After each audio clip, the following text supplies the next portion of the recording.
เรื่องนะเลยเพราะว่าทางลาวเพิ่นก็ทำตามจุดประสงค์ของผู้ใหญ่เพิ่นนะ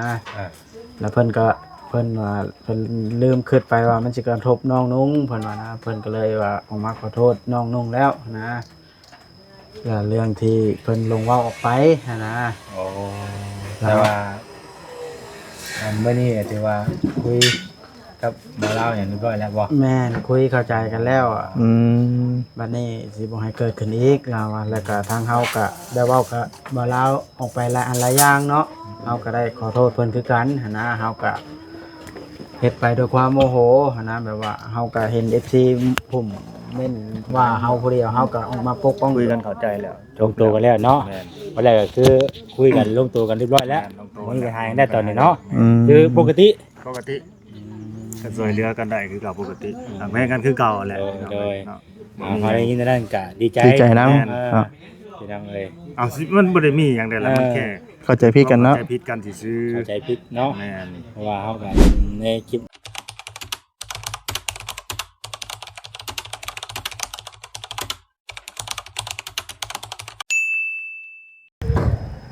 พี่น้องเลยเนาะกับทักทายสบายดีเด้อพี่น้องเด้อเนาะสบายดีผมเป็นพี่น้อง FC กันเบิดสุคนพี่น้องเลยเนาะตัดภาพบ้างมื้อนี้พี่น้องเลยเนาะก็อยู่เพื่อนของทางน้องแต่พี่น้องเลยเนาะหลังจากที่บ่ได้ทำงานพี่น้องเนาะมา2 มื้อสบายดีน้องกระตุกสบายดีน้องน้องหยังวะปิดหน้าปิดตาให้นี่น้องถวยทองโอ้ยเนาะเห็นมาเห็นยังนี่นะปิกาโลบ่โอ้เรียกอะไรบ่มาแล้วจากมือแล้วนี่2 มื้อโอ้เรียกแล้วเนาะในกันเนาะว้าวเด้อน้องสวัสดีเด้อสวัสดีกันแล้วพ่อกันอีกแล้วเนาะเกือบมาบ่ทันเนาะเกือบมาบ่ทันโอ้ยผมกำลังสิกินมื้อแหละกันนะโอ้พ่อแล้วแล้วเด้อนี่ปุกโลกแล้วท่านนี่บ่ติดบ่บ่บ่มีงบเบิ่งงบก่อนเบิดแล้วเอาตามงบตามประมาณเลยเนาะป้าให้น้องนุ่งไปหาเงินติ๊กเองครับแม่นเนาะเยอะนี่อันนี้คือว่าได้เพิ่นขี่ตะไคร้เพิ่นเด้เนาะติดโกรมันก็บ่เป็นตะดังไฟแล้วมันงามเนาะแม่นแต่เงินข่อยปุกโลข่อยยังบ่ดังไฟอยู่เลยดังอยู่นอกบ่ไปดังอยู่เดินเอาพี่น้องเลยคักได้บัดนี้ครับเบิดก่อนคือเสียงไผวะคุ้นเฮ้สวัสดีเราว่าเองคนรอจกเตรียมกันเด้อมื้อเด้อเอ้ยแน่นอนว้าคือมาเช้าบ่สลีมื้อบ่เช้าบ่มื้อนี้สวัสดีสวัสดีเช้าบ่ปกติต้องเช้าดิได้11 โมงเด้อนี่ยังว่าเช้าอยู่อยู่เช้าเองเช้าเนาะเองปกติต้องบ่ายมันสิเที่ยงแล้วเด้อต้องบ่ายปกติดูคักแฮงบัดนี้ยันงามแม่เนาะแม่นบ่เอ็นเฮ็ดบ่เลยบ่สร้างเฮ็ดงามแม่นบ่เอ็นจะถ่ายคลิปซื่อบ่เอ็นบ่ได้เฮ็ดเด้ยืนเว้าเนาะยืนเว้าเอาเบียกเฮานั่นนี่เด้อเบียกเฮาคือเว้าเลยแต่ก็ถ่ายคลิปนี่แหละเบียกเฮาเนาะคนบรรยายเป็นจังได๋หักแล้วบ่สลีมาซ่าอีกน้อยนึงบ่เห็นนะเนาะมาซาดิกูบ่มาเลยเนาะประธานนี่บ่ลงกระโดดบ่ได้เลยนะฮะลงแล้วยังที่นี่จะโหลดอยู่ได้แม่นบ่เปิดกล้องไปจะได้เนาะเดี๋ยวจังว่ากันพี่น้องเลยเรียบร้อยแล้วมีงบต่อยังว่าเอ็นบัดนี้เบิดแล้วบ่นี่ที่แรกๆว่าแม่เพิ่นจะให้ก่อตัวนั้นก่อตัวด้านนอกบนเฮาก็เมื่อวานนี่นะแต่ที่นี่ปัญหาน่ะอิฐบล็อกดำ50เพิ่นบ่มาส่งมานี่มันบ่คุ้มค่าเพิ่นสตาร์ทรถออกมาทางเรือถ้ำนะแต่อีกอย่างมันก็บ่มีแห่ทรายแต่เฮาสิสั่งมาเป็นรถมันก็บ่มีงานต่อเติมมันก็ได้ว่าทางเมื่อก่อนนะเป็นงานใหญ่บ่งานปูพื้นแบบจังว่ากันเนาะการขนาดนี้มัน แค่ก่อนก่ออิฐบล็อกดำอีก50ก้อนนะ อืม ทางเบิ่ง โดยแต่น้องบอยเพิ่นด้วยใช่จะเฮือนบ่ อยู่ทางเฮือนพุ่นแหละ อ๋อ เราเบิ่งเป็นอันนี้กันกัน เรียกแล้วเนาะคักๆบ่เองเลย ไปข้างนอกเด้อน้องถอยเด้อน้องส่งเด้อ ครับพอดี รู้สึกว่าบ่อยาก หนาวๆบ่ เจ้านะ หนาวๆบ่รู้สึกสีหนาวๆบ่ รู้สึกที่หนาวแบบคล้ายๆเป็นไข่ โอ้เรียกแล้วเนาะนี่ก็ คือโอเคเลยเนาะ โอ้คักๆบ่เตอร์ว่าจักสาวหนึงเลยพูดน่ะเออ อันนี้ก็พังไป หักแล้ว เขาตอบมันไปเลยนะ เออ รอบทามเลยก็ได้ทามเท่าแล้ว หักแล้วนี่ก็พอดีงามแล้ว งาม แม่นๆนี่ก็พอดีบ่ได้ฝนตกฝนดินก็เข้าน้ำสบาย โอ้ย เต็งเงินผู้กินก็บ่ถึกเลยบ่พระเลยบาดนี้ ห้องให้ฝนใส่กันฉาดบักขัด จะได้สิบ่เลยนอกพุ่นเนาะ นอกจากว่าน้องแต่ที่ย่างเสี่ยวสิเสี่ยวสิ เปียกแท้เนาะหักแล้วบัดนี้พี่น้องเอ้ย คือว่าต่อไปนี้มีแต่ให้ทั้งน้องเพิ่นอนามัยตามนี่แหละ แม่นนะเก็บกวดแล้วเนาะ สะอาดสะอ้านชมครับที่ผู้ใหญ่เป็นช่างให้นี่แหละ เขาฐานแกงสามมึงเข้าเขา จ้ะ ตีถามเจ้าเนี่ยเรื่องหนึ่งไง หักแล้วพี่น้อง 3 โม เอ้ย งเช้าไผมา3 โมงเช้าบอสลี่ยังนอนกอดเมียอยู่ โอ้ยกอดเมียอยู่เลย หนึ่งเขาสู้กันเลยกันหนึ่งเขาสู้กันล่างด้วยล่างคือแล้วก็ไปเปิดประตูถ่าย ยังต้มยังเชิญนี่นะตู้ปิดฝาไว้ในบูดได้จักบ่มันกระทบ มูน้ำทางเครื่องเนื้อมูริโตะ ต้มปลาบ่ เอาเลยดังไฟถึงงานสร้างเขาเริ่มอยากเข้าแล้วได้นี่เข้าแล้ว เริ่มสี แต่อุ้มลูกใช่ไหม เริ่มสีสั้นๆแล้วบ่ ลืมคือโอ้ลูกแก้วอยากเข้าบอกเข้าจะทำได้ปั้นซ่อมคอยไปปั้นคือกันเลย เห็นได้เริ่มแล้วบ่ให้หน้าตะกร้าทั้งอ้ายเริ่มแล้วบ่ ตะก้าบ่ โดย เรียบร้อย เรียบร้อยเลยเดี๋ยวจะถาว่านบ่ถานั้นบ่ดำบ่ ตะด อืม ำเป็นกันเลยบัดมาอยู่ ยังทิ้งช่วงอยู่เนาะ ส่วนมาเป็น เด้อ ชกผู้พื้นแต่ว่า มันแต่พอกระเทินเนาะ บุมีน้องพื้นนี่กระทบ เอ้าคือมีประตูนะบ่เอ็นมีประตูนะ เกี่ยวติดกับปุกกะโล โอ้ประตูตัวเก่ามันบ่โอ้มันเป็นหยังมันแอนบ่ บ่มันบ่วิตีมัน โอ้ตีนบ่บิดเอาเพราะว่าเฮานั่นเลยเนาะผูกกะโลเนาะ ปุกกะโลเด้ โอ้ แต่พาเว้าเอ็นมันก็เอ็นนั่งอีก โย เรื่องเนื้อดังไพ่ เดินไปดังไฟอันแล้วป่านนี้ให้ทางชาประเทศเวียกก่อนไปลองเลยเนาะไปเบิ่งทางเฮือนนั่นน้องอูก่อนเนาะอ่า ฮอดบ่เนี่ยนั่งอยู่พุ่นกัน ยังน่ะ เอาบ่ทะเลก็ถ่ายคลิปคือกัน สวัสดีเด้อเนาะสวัสดีเฮ้ยนั่งเฮือนน้องเอน้องเตบ่ แม่นมาเบิ่งนี่กัน ไปซะ อ๋อหลวงปู่ถือยังน่ะ กระบองเพชร โอ้ ร้องเผ็ดกับ วางได้บ่ว่าถือกระบองเอาเด้ โดยสบายดี โอ้ยทุกสาวแท้จะเครื่องเป็นได้ เนาะ คือกระโบงแท้บ่ เอ้า เฮ้ย เป็นได้นี่บ่เห็นชื่อหยังมากินในคนเริ่มหิวข้าวแล้ว เดี๋ยวเริ่มหิวข้าวจบ แล้ แล้ว ว เรียบร้อยแล้ว สร้างเพิ่นแล้วแล้วได้ ร้อยไปแล้ว มาสองคนบ่มาเนี่ย มาสองคนก่อน เอ้าที่ข้องกันเริ่มเขินแล้วมีหยังเลยเด้ ฮะเอา โอ้ยมีแหละมีทางเลย โอ้ยเริ่มเขินแล้วเนาะเลย เกิดสิ่งใด โดย ไอ้บุคุยนี่คือเดือดคือแท้ โอ้เรื่องอันนั้น มั มัน นว่า เจ้าว่าอะไรวะ คือว่าเดือดแท้เนาะ ที่ให้สร้างมันเจ้าหน้ามาเดี๋ยวนี้ก็ต้องโจ้ก็ได้สิแบบนี้วะ เอามันก็บ่ได้มีหยังดอกว่าแซ่เลย เป็นยังไงเรื่องราวมัน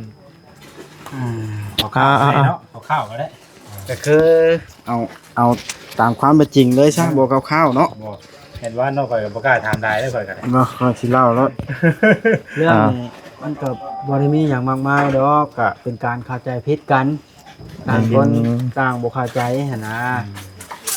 เรื่องของเรื่องนะ เลย เพราะว่าทางลาวเพิ่นก็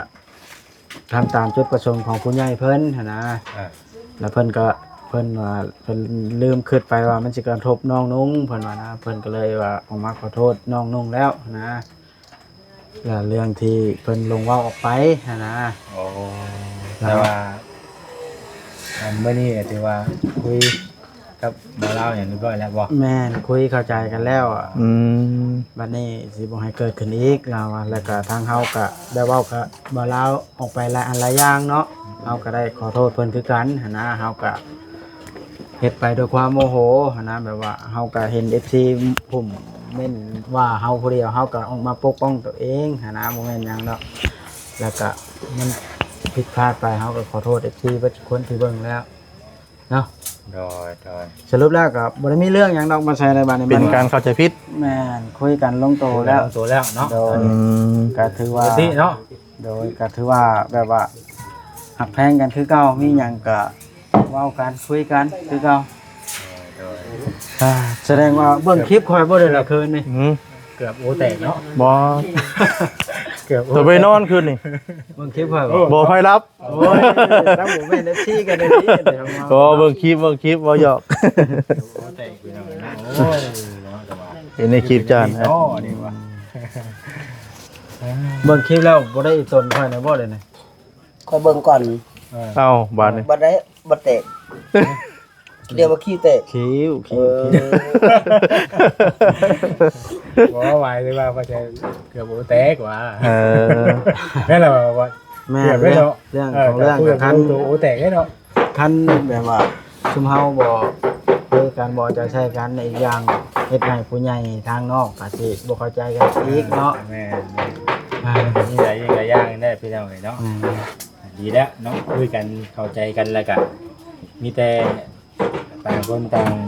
ทำหน้าที่ลงสะพานบุญตามทางผู้รักผู้ใหญ่เพิ่นบอกเนาะ โดยทางเฮาก็บ่ได้ว่าบ่ได้โกรธบ่ได้ว่าเบาลาวดอกเพราะว่าเราก็ทำตามผู้ใหญ่เพิ่นหั้นนะ ต่างคนต่างทำตามผู้ใหญ่ แม่นก็เลยลง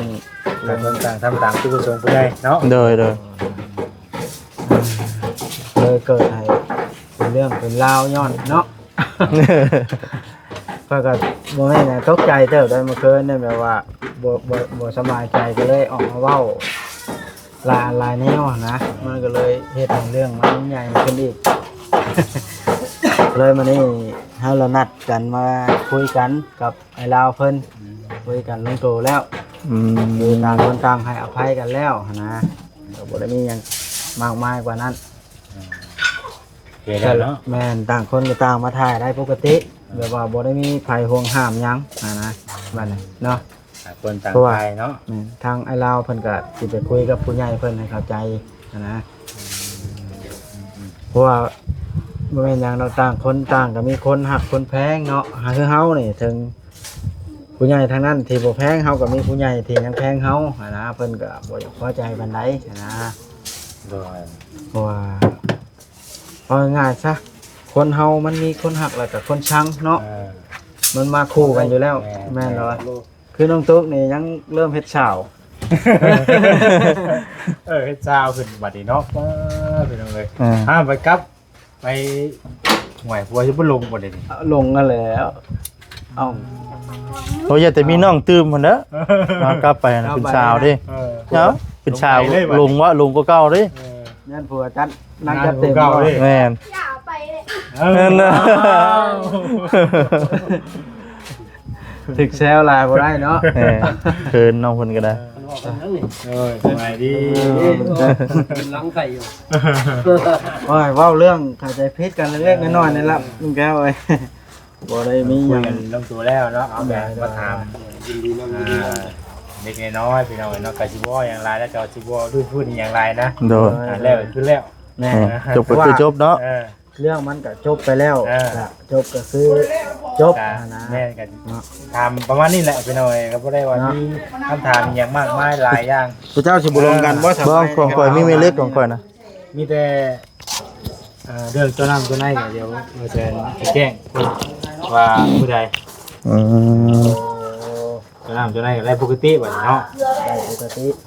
ดูเนาะผมว่าคันว่าบ้างเลื่อนบ้างยังไปหวังอะไร บ่ถือว่าลื้อเฮือนว่าที่ว่า เบิ่งคลิป มันแห้งเท่ดีว่ะ บ่เวียงออกใช้ไปกันใหญ่มื้อเช้าเนาะ ยุติมาเฮือนว่าซั่นเนาะ ตกใจเบิ่นบ่ แม่นตกใจแล้วข่อยก็ได้ แม่นแหละ โอ้เนาะทางนี้ว่าเถือจะมาจ้างหน้าใหม่บ่เนาะ ต่างคนต่างจุดประสงค์เดียวกันไปก็ตั้งใจจะช่วยน้องเพิ่นนะแต่จุดความเข้าใจผิดมันก็เลยเข้าใจบวกคักต่อกัน ไปถ่ายเดียวสิผู้ใดเป็นเบื่อเป็นพุ่นแล้วคอยกันได้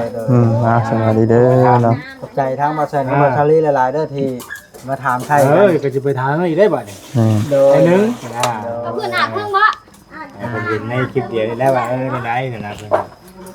คือเห็นได้เห็นนะ เราก็ดีใจแล้วบอแซนกับบอชาลีก็ดีใจแห้งแล้ว ดีใจบ่ ที่คุยกันลงโตมันก็ ตอนแรกก็นอนบ่หลับพุ่นเลยเนาะ โอ้ยแต่คุณตายังดำอยู่นะเว้าลีได้คอยลูกน้ำเบิ่งคอมเมนต์ที่คอยลงคลิปเป็นเด็กแจ้งพุ่นน่ะเพราะว่าเฮาก็บ่ฮู้ เคยนอนเลิกเนาะ บ่เคยนอนเลยเลย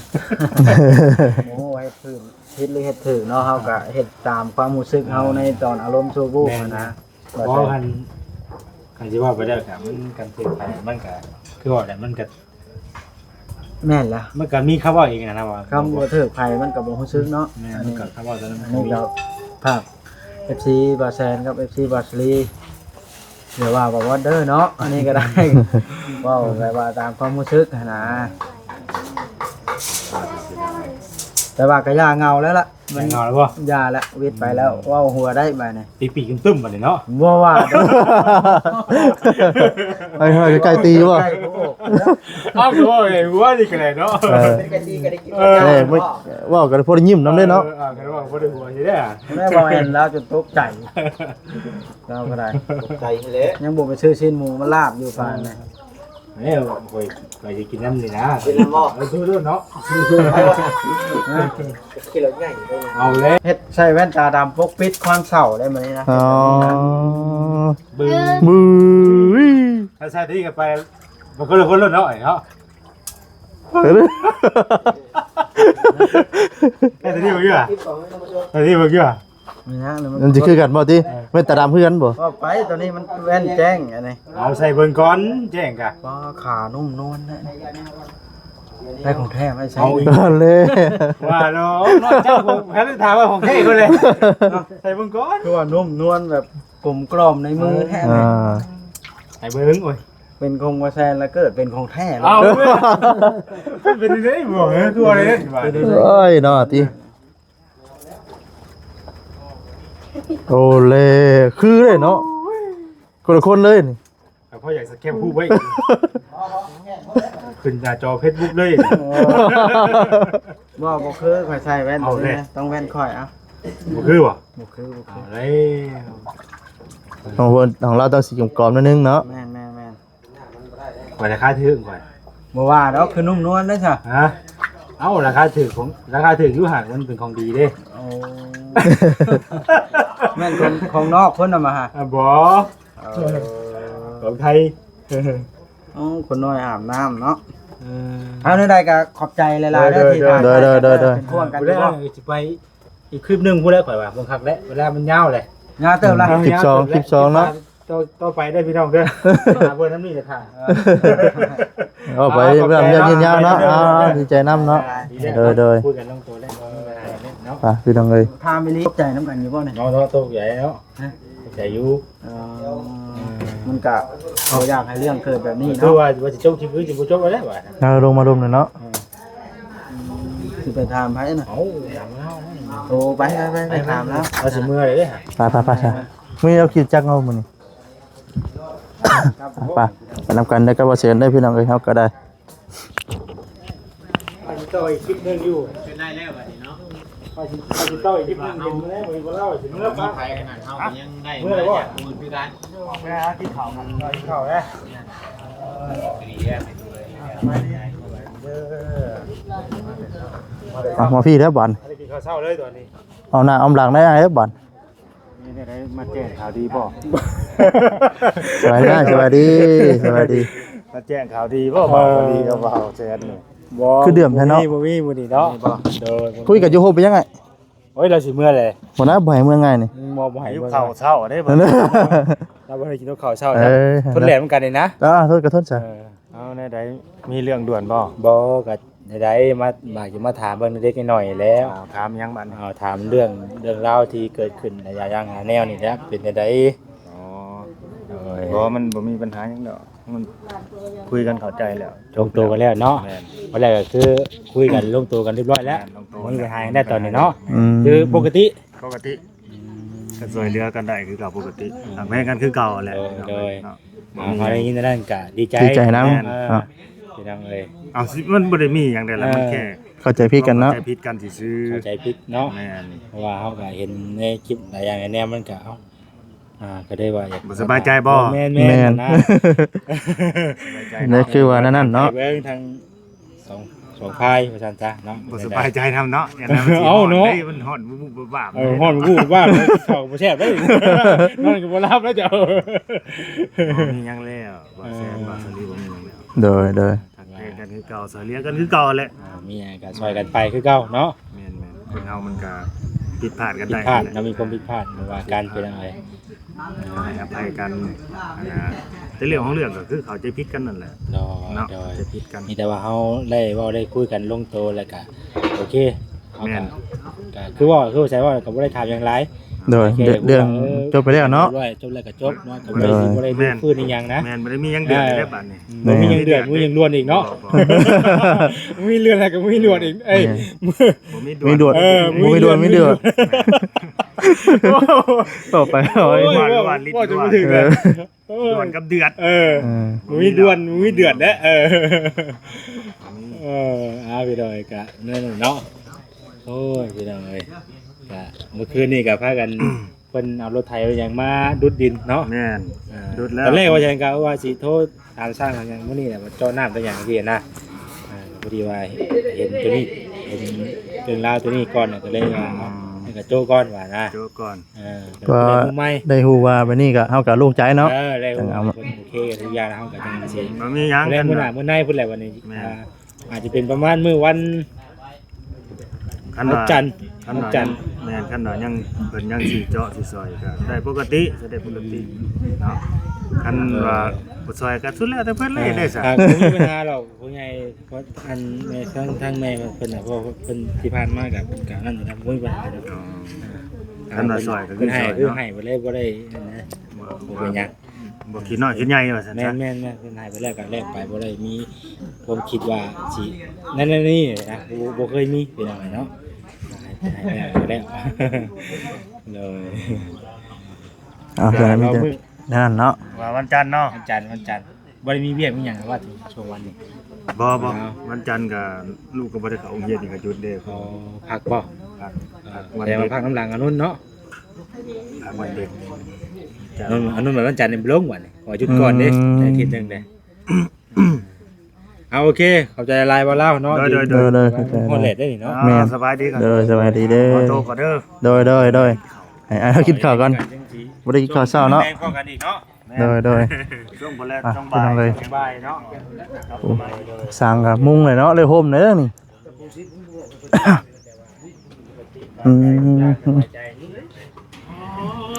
แล้วบันยังเลยเนาะอาสาพี่น้องสำหรับคลิปนี้ก็สิได้ขอจบคลิปซะก่อนเนาะผิดพลาดจังไดก็ขอโทษขออภัยด้วยพี่น้องเด้อเนาะคำจาได้จังบ่สดีเนาะบ่ม่วนถูกเนาะขอโทษขออภัยนำเนาะลาไปก่อนแล้วเนาะสบายดีพี่น้องสบายดี